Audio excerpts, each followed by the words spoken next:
nafsirkan, bukan menafsirkan ya. Kalau saya menafsirkan berarti saya seorang mufassir, dan saya bukan seorang mufassir. Saya nafsirkan. Saya hamba Allah, saya manusia biasa yang mencoba mencerdasi sesuatu.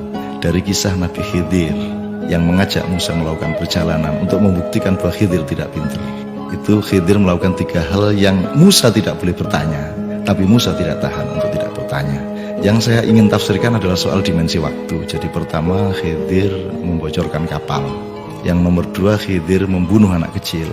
Yang ketiga, Khidir menegakkan pagar yang roboh.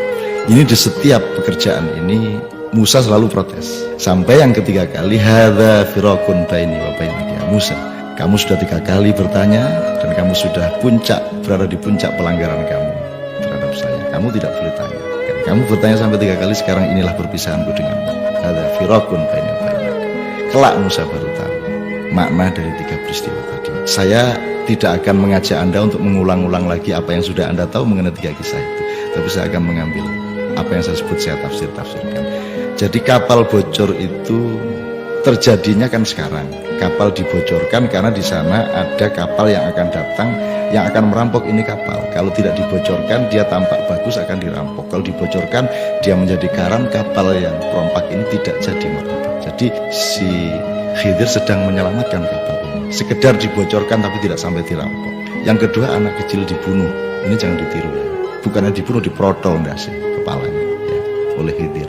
Anak ini orang tuanya orang yang baik, taat, soleh, solehah. Sementara anak ini Khidir tahu besok akan jadi anak yang jahat, pemuda kafir. Dan dia sangat kuat sehingga orang tuanya pasti akan ikut kafir. Maka Khidir membunuh dia. Sehingga dengan dia membunuh anak kecil itu, maka dia menyelamatkan orang tuanya dari kekuasaan anaknya besok-besok, dan menyelamatkan anak itu dari api neraka. Dengan dibunuh sekarang, dia tidak jadi masuk neraka karena dia masih kecil. Orang tuanya juga tidak jadi masuk neraka karena anaknya tidak sempat mempengaruhi dia untuk jadi orang kafir. Jadi Khidir sedang menyelamatkan anak itu. Tapi Anda dan saya tidak usah pulang dari sini terus cari anak kecil kita putus kepalanya gitu ya. Ini si Khidir saja yang punya otoritas dan ilmu untuk itu. Yang ketiga, tiang ditegakkan. Itu peristiwanya masa lalu. Jadi hidup ini sebenarnya siklus dari 3 peristiwa itu. Yang pertama masa kini, kapal tadi. Yang kedua masa depan, anak kecil itu besok-besok akan jadi kafir dan pengaruh. Ini masa depan, dimensi masa depan.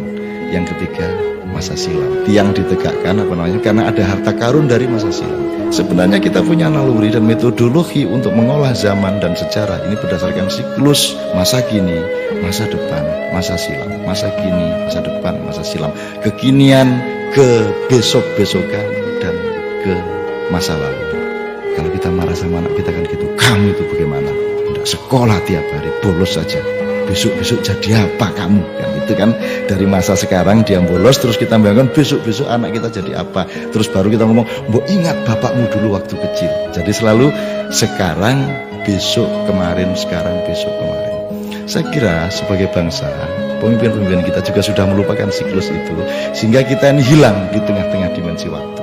Kita tidak tahu kapan sekarang, kapan besok, kapan kemarin, karena kita sudah tidak mengerti irama waktu.